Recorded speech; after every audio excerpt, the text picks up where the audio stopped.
আবুল খায়র আখতা বলেন, আমি দেখি, ঘুমের মধ্যে দেখি স্বয়ং আল্লাহর হাবিব আমার দিকে আসতেছেন।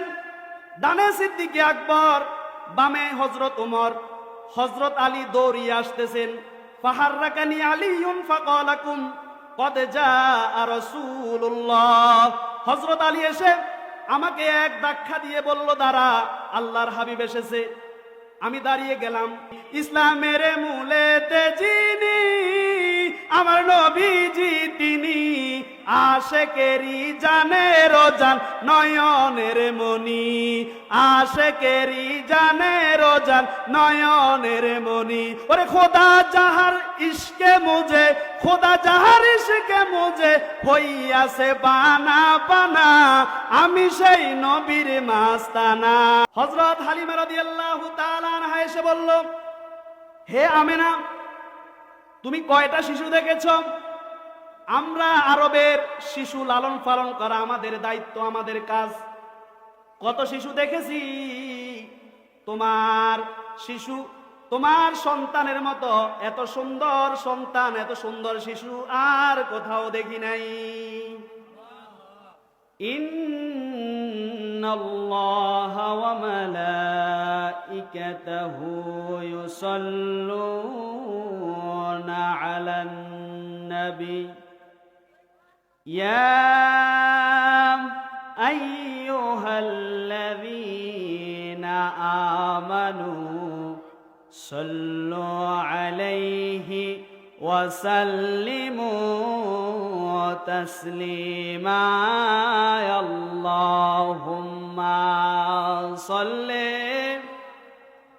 সাইয়্যিদিনা মাওলানা মুহাম্মদ ওয়া আলা আলি সাইয়্যিদিনা মাওলানা মুহাম্মদ।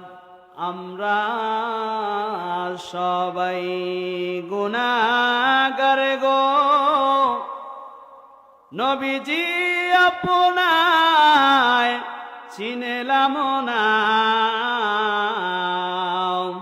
সেই কারণে রোজা হাসরে আমাদেরকে বইলেন না।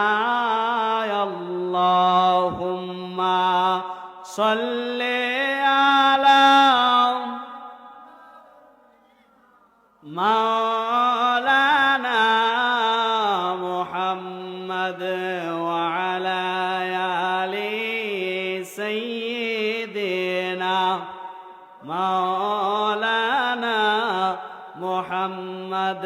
সালাতু সালাম গো আমার দরুদ সালাম গো আমার কইও নবী মুস্তাফা, তোমরা যদি যাও গো মদিনা, তোমরা যদি যাও গো মদিনা। সবার জবান খুলে বলি, সালাতু সালাম গো আমার দরুদ সালাম গো আমার কইও নবী মুস্তাফা, তোমরা যদি যাও গো মদিনা, তোমরা যদি যাও গো মদিনা। মদিনা শরীফের মাঝে বেহেশতের বাগান আছে, ও মদিনা শরীফের মাঝে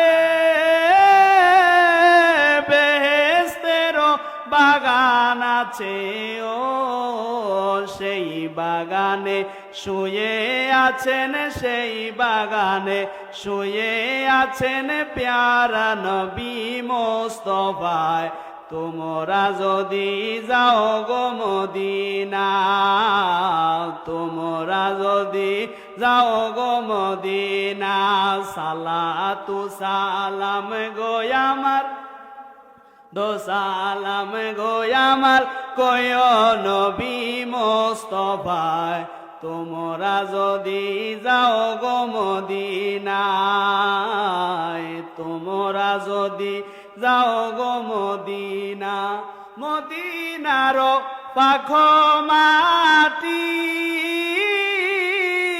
আমরা রে চোখে মুখে বুকে মাখিও মদিনার পাখো মাটি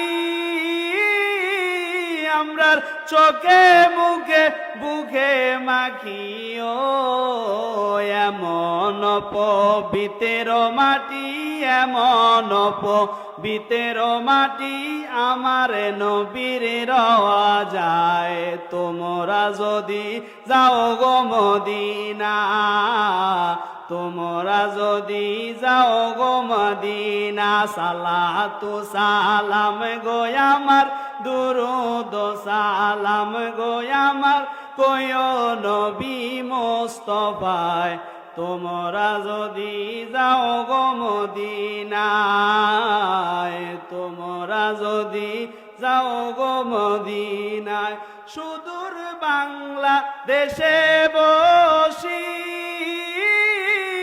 আমরা কান্দিতেছি দিবানিশিও সুদূর বাংলাদেশে বসি আমরা কান্দিতেছি দিবানিশিও দনে যদি হইতামে দনি দনে যদি হইতামে জনি যাইতাম সোনার মদিনায় তোমরা যদি যাও গো মদিনা তোমরা যদি যাও গো মদিনা সালাতু সালাম গো আমার দুরুদ সালাম গো আমার কয়ো নবী মুস্তাফায় তোমরা যদি যাও গো মদিনায় তোমরা যদি যাও গো মদিনা বালাগাল উলা বিকামালিহি বিজামালিহি হাসনাতি জামিউ খিসালিহি সাল্লু আলাইহি ওয়া আলিহি বালাগাল উলা কাশাফাত তুজা বিজামালিহি হাসনাতি জামিউ খিসালিহি সাল্লু আলাইহি ওয়া আলিহি মহান আল্লাহ তাবারক তাআলার দরবারে অসংখ্য অগণিত শুকরিয়া আদায় করি যে মহান রব্বুল আলামিন আজকের এই জান্নাতুল বাগান বসন্তপুর দারুল হুদা হাফিজিয়া মাদ্রাসার বাৎসরিক তাফসিরুল কোরআন মাহফিলে আমরা সবাই উপস্থিত হতে পেরেছি সেই মালিকের দরবারে আমরা শুকরিয়া আদায় করি যিনি আজকের এই মাহফিলে আসার এবং বসার তৌফিক ভিক্ষা দান করেছেন সকলে উচ্চ স্বরে বলি আলহামদুলিল্লাহ লাখ কোটি তার চেয়ে আর অনেক অনেক গুণ বেশি দুরুদ সালাম পেশ করি আল্লাহর সৃষ্টির প্রধান আকর্ষণ কুল কায়নাতের নবী আকা মাওলা তাজদারে মদিনা আফতাবে নবুয়া শাহনশাহের রিসালা নূরে মুজাসসাম হুজুর আকরাম নূরুন আলা নূর সাইয়্যিদিনা হাবিবেনা শাফিঈনা ইমামেনা কুদওয়াতিনা মুরশিদিনা নবী মুহাম্মদুর রাসূলুল্লাহ সাল্লাল্লাহু আলাইহি ওয়াসাল্লামের উপর যাকে আল্লাহ পাক আজ থেকে প্রায় ১৫০০ বছর আগে কুল কায়নাতের সর্বশ্রেষ্ঠ এবং সর্বশেষ নবী এবং রাসূল হিসাবে আমাদের মাঝে প্রেরণ করেছেন বিনা দরখাস্তে সে নবীর উম্মত হওয়ার সৌভাগ্য অর্জন করেছি সেজন্য আরো একটিবার শুকরিয়া আদায় করি বলি আলহামদুলিল্লাহ আমরা আল্লাহ রসুলের উম্মত হতে পেরে খুশি না বেজার যারা যারা খুশি দুই হাত তুলে আল্লাহকে দেখায় নারায়ে তাকবীর নারায়ে রিসালাত আল্লাহ পাক যেন আমাদের সবাইকে কবুল আর মঞ্জুর করে সকলে বলি আমিন আল্লাহর হাবিবের উম্মত হতে পেরে আমরা খুশি যেই নবীকে সৃষ্টি না করলে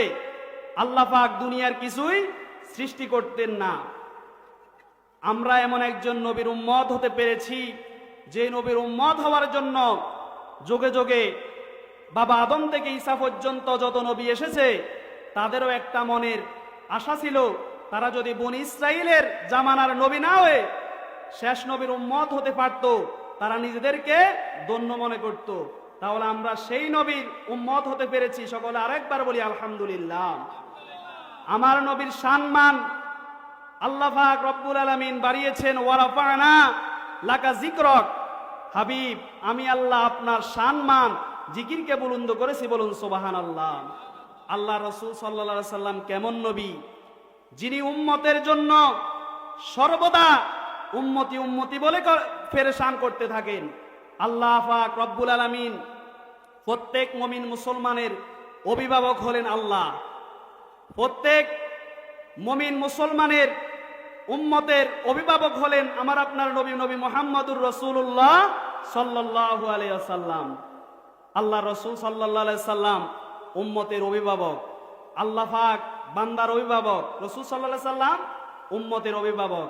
হযরত ওমর রাদিয়াল্লাহু তাআলা আনহু বলেন, আল্লাহু ওয়া রাসূলুহু মাওলা মাল্লা মাওলা লাহু। যার কোনো অভিভাবক নাই তার অভিভাবক হলেন আল্লাহ এবং স্বয়ং আল্লাহর রাসূল, বলুন সুবহানাল্লাহ। সুনান বাজ্জারের হাদিস, আল্লাহর হাবিব সাহাবীদেরকে ডাক দিয়ে বলল, সাহাবীরা শোনো, আমি রাসূল যেদিন এই দুনিয়া থেকে বিদায় হয়ে চলে যাব, তোমরা শোক করবা না, শোক করার কোনো কারণ থাকবে না। তুরাজু আলাইয়া আমালাকুম ফামা রাআইতু খাইরিন ফাহামিদতুল্লাহ ওয়া মা রাআইতু মিন শাররিন ফাস্তাগফারতুল্লাহ লাকুম। আল্লাহ রাসূল বলল, সাহাবীরা, যেদিন তোমাদের প্রত্যেক মুমিন মুসলমানের আমল আমি রাসূলকে দেখানো হবে, তোমাদের আমল আমি দেখব। যখন তোমরা নেক আমল করবে, ভালো কাজ করবে, তখন আমি রাসূল তোমাদের জন্য প্রশংসা করব। আর যখন দেখব তোমরা গুনাহের মধ্যে লিপ্ত আছো, আমি আল্লাহর কাছে তোমাদের হয়ে ক্ষমা চাইব, বলুন সুবহানাল্লাহ। তাহলে রাসূল সাল্লাল্লাহু আলাইহি সাল্লাম উম্মতের আমল দেখবে।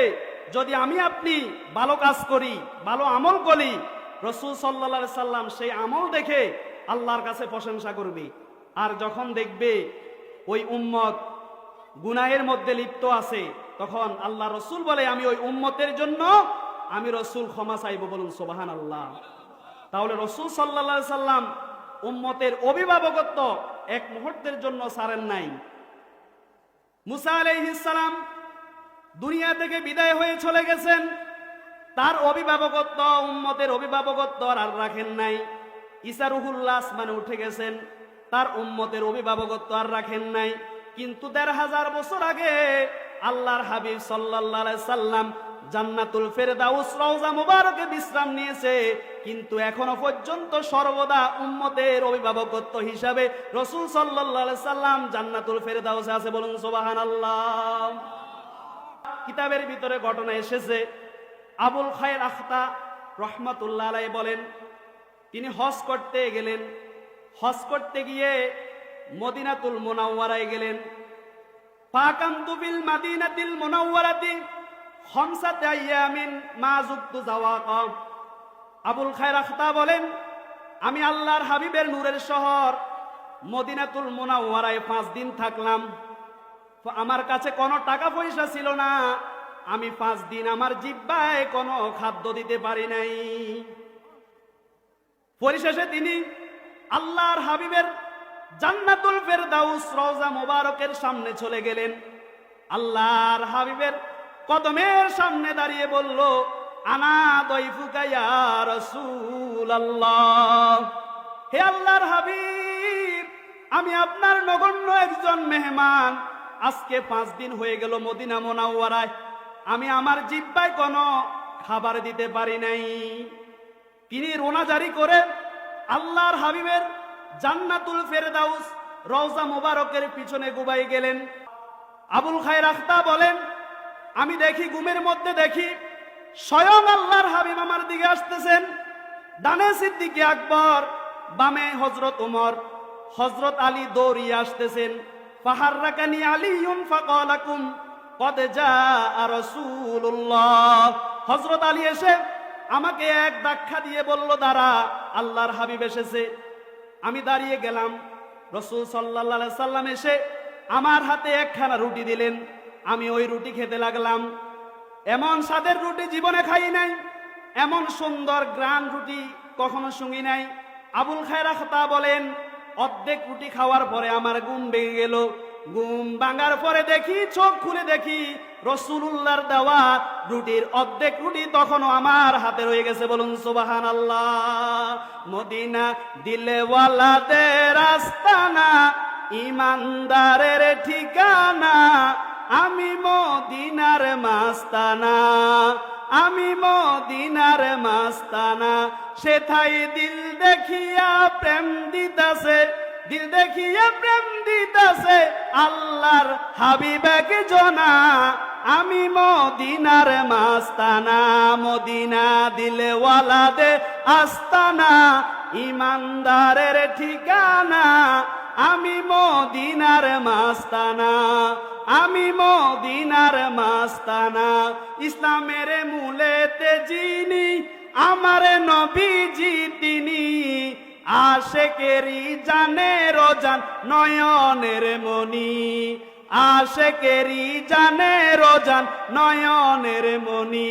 ইসলামের মূলেতে যিনি আমার নবীজি তিনি, আশেকেরি জানের জান নয়নের মনি, আশেকেরি জানের জান নয়নের মনি। ওরে খোদা যাহার ইশকে মুজে, খোদা যাহার ইশকে মুজে হইয়াছে বানা বানা, আমি সেই নবীর মাস্তানা। মদিনা দিলওয়ালাদের আস্তানা, ইমানদারের ঠিকানা, আমি মদিনার মাস্তানা। সেথায় দিল দেখিয়া প্রেম দিতাছে, দিল দেখিয়া প্রেম দিতাছে আল্লাহর হাবিবেক জনা, আমি মদিনার মাস্তানা, আমি মদিনার মাস্তানা। যদি আমি মরে যাই শোনো রে মুমিন ভাই, আমারে কবর দিও মদিনা মাথায়, আমারে কবর দিও মদিনা মাথায়। মোর জানাজা পড়াই যেন, মোর জানাজা পড়াই যেন সুন্নি হকে মাওলানা, আমি সেই নবীর মাস্তানা। মদিনা দিলওয়ালাদের আস্তানা, ইমানদারের ঠিকানা, আমি মদিনার মাস্তানা। সেথায় দিল দেখিয়া প্রেম দিতাছে, দিল দেখিয়া প্রেম দিতাছে আল্লাহর হাবিবেক জনা, আমি মদিনার মাস্তানা। মদিনা দিলওয়ালাদের আস্তানা, ইমানদারের ঠিকানা, আমি মদিনার মাস্তানা। সকলে বলি আলহামদুলিল্লাহ। তাহলে আল্লাহর হাবিব সাল্লাল্লাহু আলাইহি সাল্লাম ১৫০০ বছর আগে জান্নাতুল ফেরদাউস রওজা মুবারকে হায়াতুন নবী, জিন্দা নবী হয়ে রওজা মুবারকে শায়িত আছে, কিন্তু রসুলের আশেক উম্মতদের এক মুহূর্তের জন্য আল্লাহর হাবিব অভিভাবক থেকে দূরে সরান নাই। তাহলে সেই রসুলকে ভালোবাসার দরকার আছে না নাই? আল্লাহ রসুলের সম্মান অনেক বেশি, কিন্তু আমরা তো বুঝি না। আল্লাহর হাবিব সাল্লাল্লাহু আলাইহি সাল্লাম কেমন নবী ছিলেন? ছোট্ট বয়সে আম্মা জান আমেনা রাদিয়াল্লাহু তাআলা আনহা আল্লাহর হাবিবকে কোলে নিয়ে বলতেছে, আল্লাহর হাবিবকে দেখে দেখে নিজেই নিজের মনে শান্তি, আল্লাহর হাবিবের সৌন্দর্য দেখে বলতেছে, এমন সুন্দর শিশু তো আমি আমার জীবনে দেখি নাই। তখন সেখানে উপস্থিত হলেন হালিমা রাদিয়াল্লাহু তাআলা আনহা। হযরত হালিমা রাদিয়াল্লাহু তাআলা আনহা এসে বলল, হে আমেনা, তুমি কয়টা শিশু দেখেছো? আমরা আরবের শিশু লালন পালন করা আমাদের দায়িত্ব, আমাদের কাজ। কত শিশু দেখেছি, তোমার শিশু, তোমার সন্তানের মতো এত সুন্দর সন্তান, এত সুন্দর শিশু আর কোথাও দেখি নাই। তখন সেখানে উপস্থিত হলেন আব্দুল মুত্তালিব, রসুলের দাদা। আব্দুল মুত্তালিব এসে বলল, হালিমা, তুমি কয়টা শিশু দেখেছো? আমরা ব্যবসার জন্যে বিভিন্ন দেশে যাই, আমি হলাম কাবার মোতোয়াল্লি, আমার কাছে কত সন্তান নিয়ে আসে জারফুক দেওয়ার জন্য, কত শিশু দেখেছি। আমি আব্দুল মুত্তালিবও এমন সুন্দর শিশু আর কোথাও দেখি নাই। বলুন সুবহানাল্লাহ। তখন জিবরাইল আলাইহিস সালাম এসে হাজির হইলেন। জিবরাইল আলাইহিস সালাম এসে বলল, হে আব্দুল মুত্তালিব, তুমি কয়টা সন্তান দেখেছ, কয়টা শিশু দেখেছ? আমি আদম থেকে ঈসা পর্যন্ত সমস্ত নবীদেরকে দেখেছি। আল্লাহ পাক যত দুনিয়ার জমিনে মানুষ পাঠাইবে সমস্ত মানুষকে আমি দেখেছি। জান্নাতের হুর গেলমানকে দেখেছি, ফেরেশতাদের সরদার আমি সমস্ত ফেরেশতাদেরকে দেখেছি। হে আব্দুল মুত্তালিব, আমিও সাক্ষ্য দিচ্ছি আল্লাহর হাবিব এই ছোট্ট মাসুম শিশুর মতো সুন্দর শিশু আমি জিব্রাইলও কোথাও দেখি নাই। বলুন সুবহানাল্লাহ। আল্লাহ পাক ডাক দিয়ে বলল, জিব্রাইল, হে জিব্রাইল, তুমি দেখবা কোথা থেকে? আমার হাবিবের চাইতে সুন্দর কাউকে তো আমি আল্লাহর বানাই নাই। বলুন সুবহানাল্লাহ। তাহলে রাসূল সাল্লাল্লাহু আলাইহি সাল্লামের সম্মান আল্লাহ পাক রব্বুল আলামিন সৃষ্টির শুরু থেকে আল্লাহর রসুলের সম্মান আল্লাহ পাক বাড়াইছে। বলুন সুবহানাল্লাহ। তাহলে সেই রসুলকে ভালোবাসতে হবে, রসুলের সুন্নতের অনুসরণ করতে হবে। মান হাব্বা সুন্নতি ফাকাদ হাব্বানি ওয়া মান হাব্বানি কানা মাই ফিল জান্নাহ। যে ব্যক্তি রসুল সাল্লাল্লাহু আলাইহি সাল্লামের সুন্নতকে মহব্বত করলো সে রসুলকে মহব্বত করলো, আর যে রসুলকে মহব্বত করলো সে রসুল সাল্লাল্লাহু আলাইহি সাল্লামের সাথে জান্নাতি হইল। আল্লাহ পাক যেন আমাদের সবাইকে রসুলুল্লাহর সুন্নতের উপর আমল করে আমরা যেন রসুলুল্লাহর আশিক হয়ে মৃত্যুবরণ করতে পারি। আল্লাহ পাক যেন সেই তৌফিক দান করে। সকলে বলি আমিন। ওয়া আখিরি দাওয়ানা আলহামদুলিল্লাহি রাব্বিল আলামিন। আসসালামু আলাইকুম ওয়া রাহমাতুল্লাহি ওয়া বারাকাতুহু।